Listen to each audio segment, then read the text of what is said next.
And we're going to talk about PR today. So we're going to, let's say, talk about how we can grow our club by sharing our experience with Toastmasters. Now, before I'm going to share my slides, I want to ask you all, when we talk about PR, what are we talking about? Are we talking about promotions? Are we talking about marketing? What are we talking about? And please share this in the chat quickly.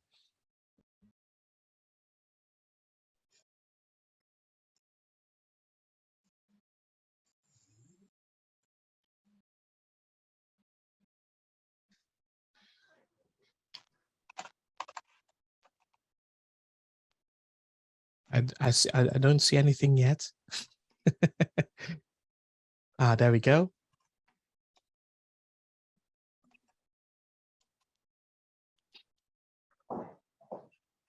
These are really good. Promoting your club, protecting the brand, anything that represents the club, organization, and public manner. Absolutely.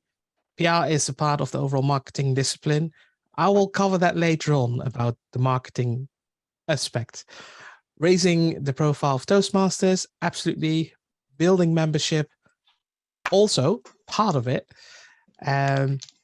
Communicating with the public, anything about Toastmasters, including marketing, but not limited to. Right. Okay. Let's jump into it. And by the way, thank you for sharing this. So when we talk about PR, and Zoom Master, can you just pin me so that everybody can see my presentation? So public relations is all about spreading the word, sharing everything that got to do with your experience. And you can do this in different ways. So you can do it on social media. You can go to, let's say, share it on events, feedback, Trustpilot. Everybody knows these things that used for online businesses. They always use, a Trustpilot so that people can see if the product is trustworthy, yes or no. But the most important thing of public relations is reputation and trust. Because when you're going to go out there, it's really important that you're building a sort of like, well, not pure awareness, but more a sort of trust within, let's say, within your organization. And this organization, I'm talking about Toastmasters.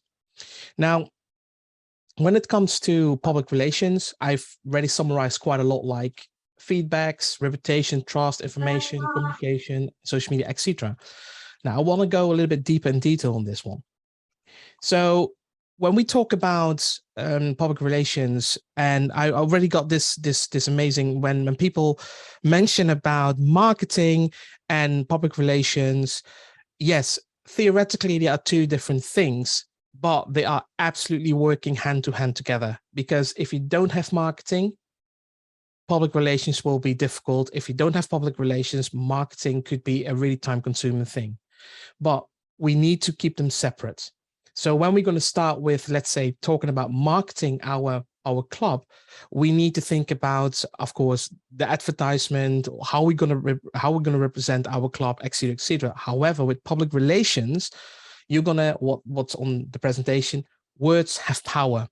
So whatever club you have joined, whatever thing that you have been go through, or let's say that how public speaking have changed your life, that is the PR bit, and that is things that you can share.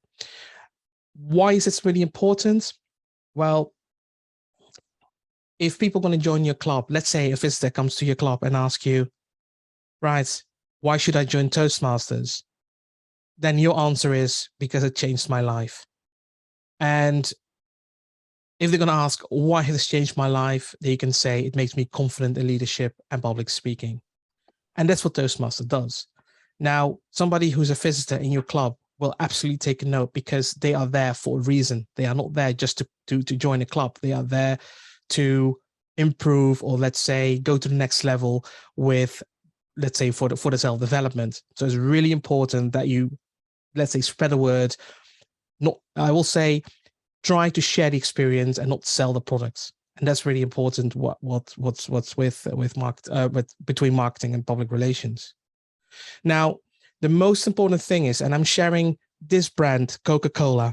If you're going to go to whatever shop, and it doesn't matter where in the world, you will see red, you will see the white letters, the letters, how it's been written. the color that's on the cans or on the bottles, or like the shape of the bottles, you will recognize it's Coca-Cola.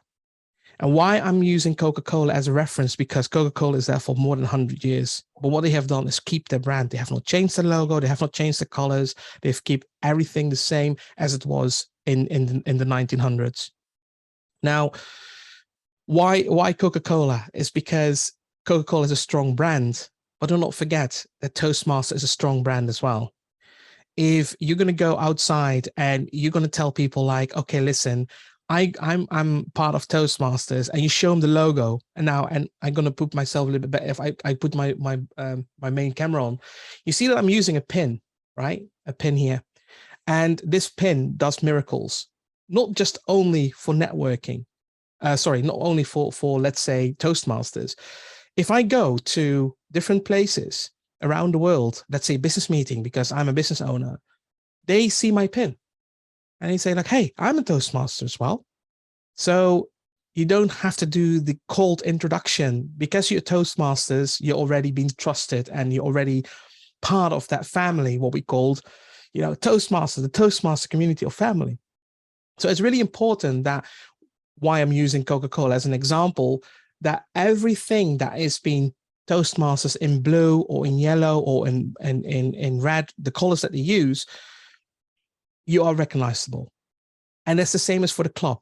If you're gonna, let's say, use logos within the club, people are looking for Toastmasters. It doesn't matter what the name is of your club. So let's say if your club called Ernold Speakers, that's fine. Ernold Speakers is fine. But when I'm going to tell people I'm part of Toastmaster International, my club is Toastmaster International, and we've called it Ernold Speakers, people will recognize, say like, hey, they are part of a Toastmaster International. Wow, I want to join. So it's really important that this kind of recognition is there, it's out there.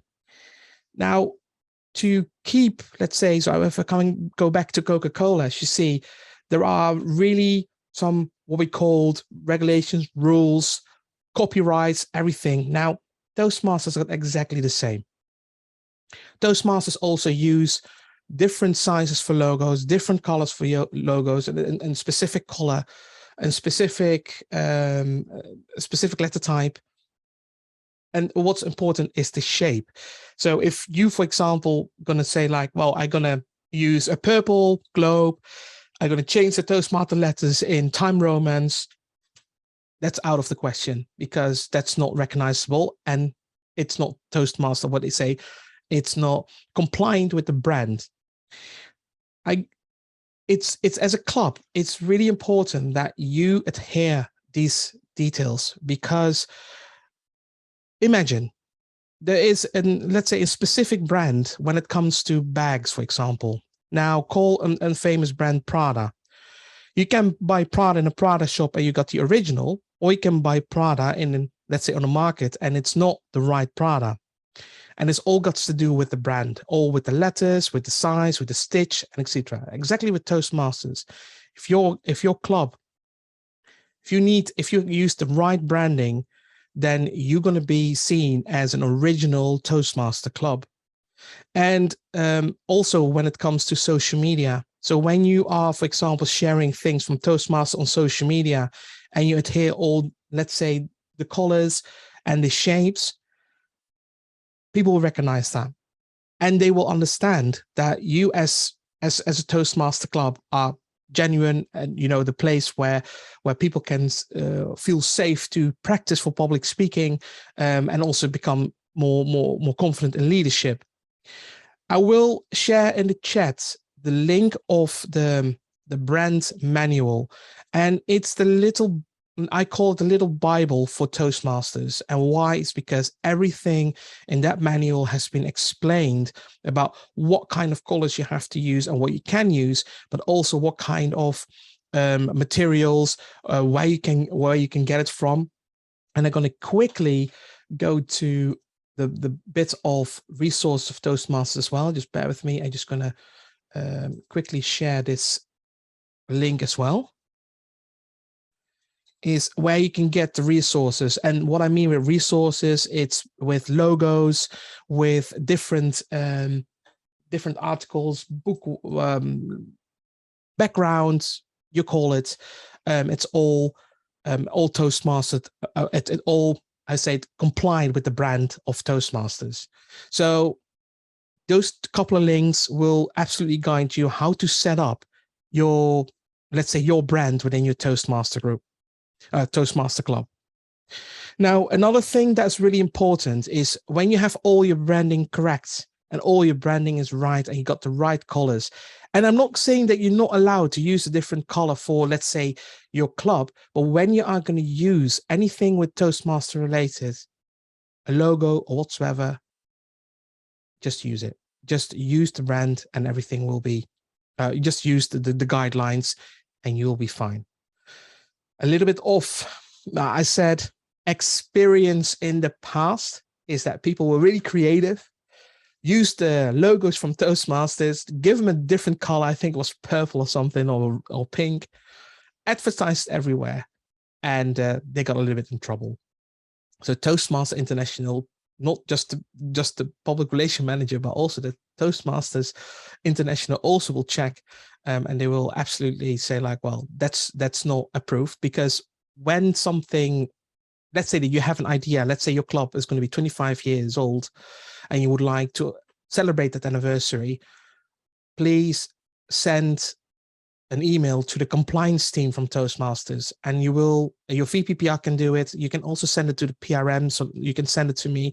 I will request it, and then you will have a yes or no, or it will be accepted or not accepted, but then it will be only accepted for that special day or whatsoever. So Toastmasters is really, really strict when it comes to, let's say, branding guidance. And of course, when you have something to celebrate and you want to put it somewhere, it needs to be approved before, because your club, I will not say you will get in trouble, but the thing is that you will get something that like, sorry, but yeah, that's not really right. So they will be nice. So don't worry, you won't get like a letter sent like, don't use it. No, don't worry, it's fine. It just it will be highlighted. So it's something that's really really important.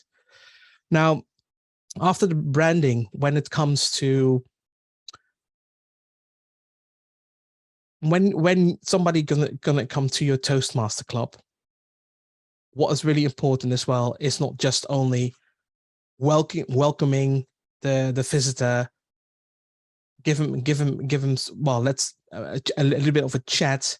What was really important, and then is to share the experience. I can't say this enough, because people are going, they will join your club because of experience, and everybody knows this saying, first impression counts.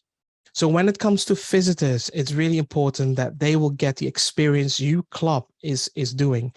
And this is part of public relations, because in the end of the day, if your visitor have joined the club and they have experienced a really good experience, they will also do the public relations to somebody else and tell like, you really have to join this club because this club is amazing, and so on and so on and so on. And we always know, and I always say, mouth to mouth is the best marketing, or let's say the best PR ever, because when somebody is telling their experience to somebody else, your club is going to be really busy. There will be a queue outside somewhere now, but I mean, it will be really, really, you will get a really good reputation. And that's also, public relations is building that kind of positive reputation about your club. Now, if somebody doesn't have that kind of experience, or let's say a good experience, well, you already know what's going to happen. They're going to share it. And we all know that something negative bounces twice more than something that's good. So when you have, and let's say a visitor comes in your club, nobody's welcome him. He doesn't have done let's say a table topic, and you just left him in the corner. That's not sharing any experience. That is indirectly sharing that he's not important enough. And that's something that you have to be careful of. So again, something positive will go and one will be counted as one, something negative will be counted as twice. So try to always bring that wow factor in your club by whatever visitor comes. But I'm not talking only the visitors, it's also your members.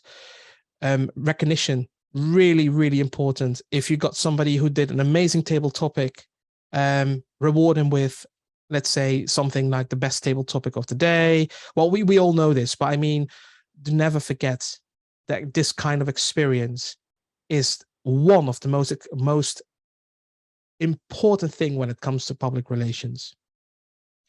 Now, it's not always fair to blame the VPPR because you're all a team. And I always say, like, teamwork makes dream work. So if you're in a committee and you're gonna, let's say, blame the VPPR about, like, yeah, but not enough marketing, yeah, or not enough advertising, oh, you haven't posted enough on the Facebook, or you haven't, it's because the VPPR relies on a team. We all need to work together. The president of the club, the VPE, the VPE membership, the secretary, everybody within the club has their inputs. And not forget the members, because because your club is running because of the members. So it's really important that you make a sort of like strategy, a sort of goal. So what is your goal and what's your plan? And with that, I mean, so what is your goal? What kind of audience do you want? Is it students, non-students, young professionals, maybe people who are pensioners? It really depends on what group, what goal you want to achieve with your club. When it comes to strategy, I will go a little bit deeper later on, is how you're going to approach your clients, or for your sorry, not clients, sorry, your new members, because it matters. If you want to, let's say, approach university students, you're not going to work a strategy and put things in the newspapers. The problem is because students are more on the internet. So you need to focus, for example, more on a website where people can go to and can read about what your club can do. And of course, the plans. What kind of plan? What's the deadline? When your next meeting is going to start? How many people do you expect? How many visitors? How are you going to welcome the visitors? What kind of experience? Now, there is a club within Toastmasters who are, for example, hand out some welcome packages. So when somebody comes in as, let's say, a new visitors, they just going to do a table topic. They get a little bit of the feeling within the Toastmaster club, but also what they will get in the end. They will get a sort of like welcome package where everything is in there. So it's really like a kind of gesture that you're going to give, like, we care, because that's again, it's not marketing, but it's part of public relations, because you need to give that sign of experience that people want to be recognized. And it's the same as with new members, but also for the members, really important that you're going to talk about it, have a little, sometimes you can have a meeting with your members and even talk about, or maybe a survey, and have a look and see your feeling, what your club maybe needs, or maybe, so it's always a good thing to touch base a little bit about how your club is doing and how you can improve, because again, it's the experience that counts. Now, when it comes to, I will come to questions later, Justin. It will be on the end. So when it comes to, let's say, promoting or having the word out, we talk about a couple of things. So from your, let's say, from the clubs, or who, let's say, the people in this room, how many do you all have websites? Does your club all have websites? Okay, fantastic. Thank you. Okay, websites are really important, and I'm telling you why. Because we post a load of things on social media, again, about the experience, about what the club is doing, what the club is gaining, what the club is, maybe you have some activities. What will people do? People do research, especially let's say newcomers. They want to know what your club is doing. And if you have, let's say, what we called, I call it, let's say, a mothership or home base. If there is no home base or no, let's say, mothership, then people can't read or do not understand where your club is based, what time, what members maybe have done, because sometimes you can have some testimonials from members, how they have improved their public speaking journey, etc. What's really important is the is where people can land. So if you have social media, if you share anything on social media, get a website ready, because that is going to be your place, and it's crucial, because when you want to grow your club, people need to know where you are. And when it comes on social media, because I get this question all the time, is about like, which platform will be the best for us? Well, the question to me, to you, will be, who are you going to target? Which audience do you want in your club? Do you want to have students in your club? Do you want to have pensioners in your club? Do you want to have, well, I can go on and go on and go on. It depends which audience. You can say like, oh, I want everybody in the club. Absolutely not a problem. The thing is that you need to be a little bit more like creative. So you need to be doing some more and more creativity to use different social media now. And I can give you a little bit of example. So for example, Facebook is for well, let's say young family, some people who let's say have a 9 to 5 job. They like to well, it's quite global, it's quite a lot. But when it comes to LinkedIn, for example, yeah, LinkedIn is young professionals, decision makers, people who are owning businesses and all that. So it depends a little bit where you are gonna focus on, let's say, your target audience. So I will say, have a look, and that's why it's really important that you're gonna create that plan with your team about like, what target audience are we gonna focus on. Now, also, what's really important is not just the website and the social media, but we're also talking about networking. So when you are going to start networking and I'm not talking about networking like business networking, but when it comes to mouth, when people are asking about like, oh, how do you become confident? Let's say you're going to do a presentation at work, and people are going to ask like, oh, wow, you're amazing. Well, you can say like, it's Toastmasters. But because of your, let's say, your colleagues, or let's say whatever network you're going to go to, you're spreading the word. And networking is something, well, you can't indirectly, you can't do it without, because how bigger your network will be, how better you, let's say you're building some trust with a network. So it's always easy to, when it comes to bringing them in your Toastmaster club, it's always good to, if somebody, let's say you're going to be new to a club, somebody comes to your club, you're going to join, you're going to visit that club, and somebody already recognize you. That's a good feeling. It's like, hey, hi John, how are you? Yeah, all doing good. Oh, I want to introduce you to that person. I want to introduce you to that person, etc., etc., etc.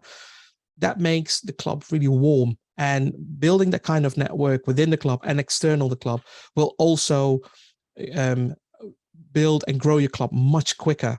So use your network.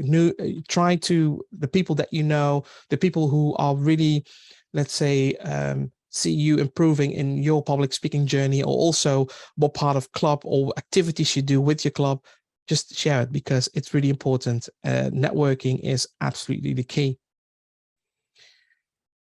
Now, how are we going to build more even exposure? And I mean, not just only by sharing your story, but and building networking, but if and I come back to that networking. So let's say that you know somebody who works for the BBC. Now that will be a bonus, because maybe your club could maybe share something about, I don't know, maybe your club is 25, celebrates 25th anniversary, or you have somebody who did a TED Talk, an amazing TED Talk. So everything that could be,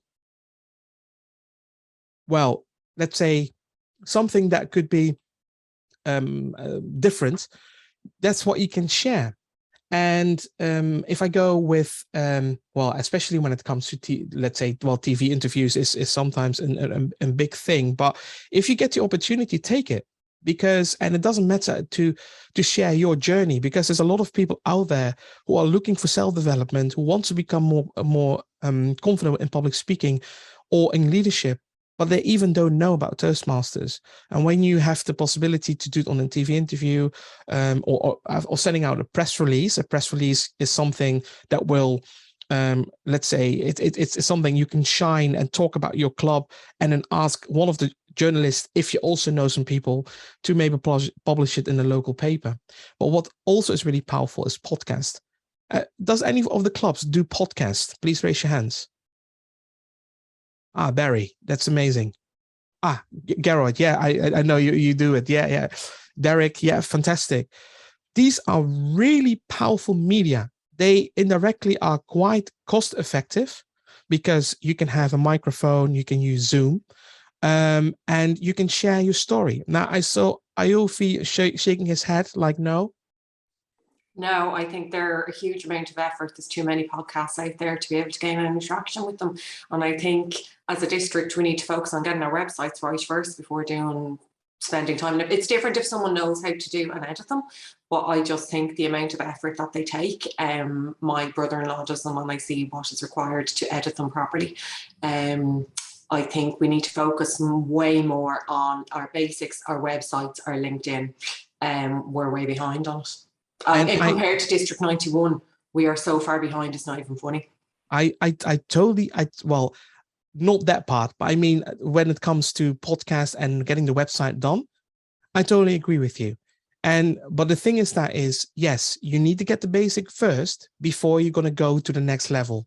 So if you're going to do a podcast first, and you're going to do public, let's say a press release first, but you don't have a website, makes absolutely no sense. So I totally agree with that. So yes, a website is absolutely crucial. But even on a website, you can have, if you got the website, yes, you can have podcasts, you can have even press release, well, try to get some press releases out.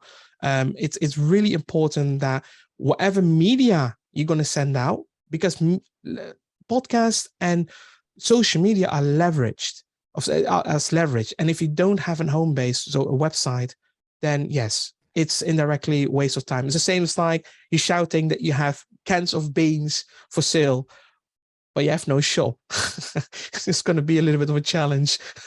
So yes, it's absolutely the same. If your club, if you don't have a website yet, you have to build a website. And the other thing is that if, and this is a little bit of record, if you need some help with a basic website, I have a basic, let's say I work with WordPress, but I have a basic how you can literally just in an hour can set up a really easy website. So send me an email. I will share my email later on, and I will send you this. It's a really small PDF. It literally tells you like, okay, just download this, and you're ready to go. So, and it's a start. But yes, website absolutely important. So, and then, of course, you can start with a podcast. they are, and not that I try to build up an debate or discussion, but yeah, podcast. There's a lot of out there. Absolutely, I totally agree. But the thing is you also need to let your audience know that the podcast is there, because if you don't let your audience know that there is any podcast, then nobody's listening. But the thing is that if you have an audience that will listen, they will spread it, they will share it. And if it's a podcast that is by interest by more people, it will go on and it will grow. And again, there's a little bit of PR, there's a little bit of marketing. So it doesn't go automatically. Yes, there's a lot of cars out there. But when I mention about Tesla, people think, oh yeah, it's an electric car. Exactly. Same as with your podcast. If you're going to have a podcast that is amazing, then people will say like, I know a podcast you have to listen to, and then automatically it goes on. So can I interject and just make a suggestion? I will. Can that wait until my presentation is ready? Sure, absolutely. Okay, thank you. So I'm just gonna go to exposure again. So yes, you can you get podcast, TV interviews, press releases, and also if you got the opportunity, I know in Scotland and in Ireland, we have done a couple of radio interviews. What is really powerful. So absolutely something that if you know some if you are having the opportunity to be on a radio, please do. And again, we have some resources as well. So please let me know, and I can get you in touch with some resources that will help to get you on media. Now, the last thing that I want to share is about the platforms. So my question to you is, what, let's say, platform are you using at the moment to, let's say, sort of like advertise your club? And then please share that in the chat for me, please.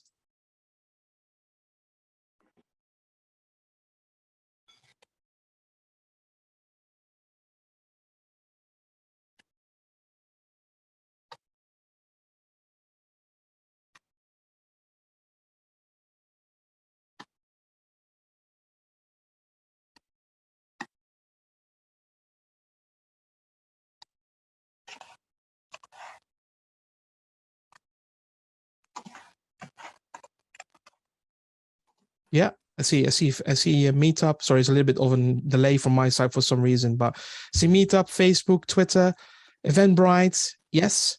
Barry. I love that one. LinkedIn. Not much people use LinkedIn, but yes, you can advertise of, let's say, you can share events on LinkedIn and etc. So yes, absolutely powerful. Home Club. Yeah. So I think, Suzanne, you mean website when you mention Home Club? Am I correct? Yeah. Yeah. So I've got my home club is Anglia Communicators. They use Eventbrite, and oh no, I don't think they do. Then they're just using Meetup and Free Toast Host.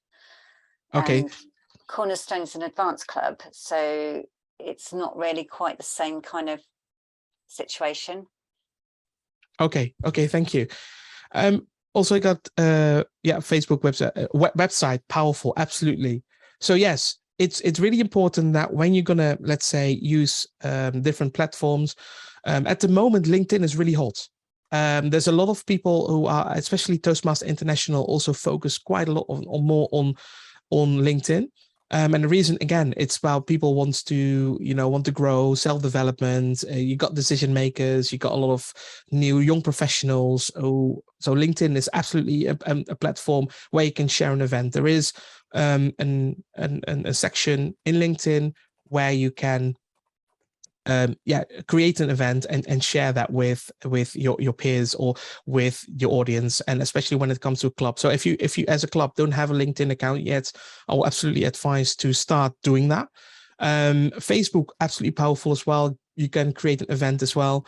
The most, let's say, popular platforms are Meetup and Eventbrite. Now, Meetup is, what's powerful in Meetup is people who are looking for public speaking, they're going to join the Meetup. You get sort of like members / subscribers.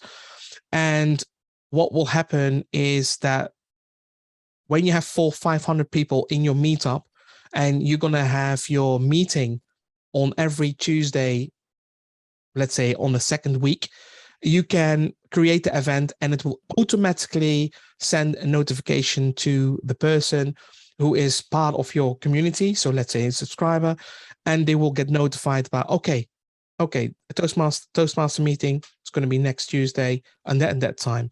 But also for the people who've never, let's say, joined the Toastmaster Club, they part of your community, they are also seeing that something is going on, and then afterwards they can, and you can do it if you are still in hybrid club or an online club, you can share the link. If not, then you can share the location and people there. Now, a little bit of an let's say a live event, or that a true story. So I started a club a couple of it's almost 4 years ago now, and we needed to find new members. And what we did is we created a Meetup. And with the meetup, a lot of people within the Manchester area was looking for self-development when it comes to they were looking for public speaking and all that. So the group growed in like 3-4 weeks to almost 300 to 400 people. Was quite a lot. And we were also in like sort of, we were pre-launching a club, so we were not chartered. But because I'm not going to say that everything was happening by Meetup, but I mean, it was so powerful that we were able to charter the club within 4 months because of Meetup. And also we have used Eventbrite. I've mentioned Eventbrite, but Meetup is really powerful because you have built a community. And when you build a community, it's much easier to, let's say, let people know that something is going on and will visit the club. So absolutely something that is really important, that if you're going to do a sort of like shout out about your club, again, it's the website that they're going to check. So get the website ready, absolutely crucial. Share it on social media. And of course, use Meetup or Eventbrite. And of course, some other medias that you can use to promote, or let's say to share your when your club is gonna start. Because again, I will close with a sort of like sort of statement is, whatever you do with, if you want to gain more club members, or if you want to let's say grow your club, do not try to sell, but share the experience. And for the members that you have already, don't ignore them, but recognize them. And hopefully I've helped you today with a little bit of public relations, and I'm open for questions. So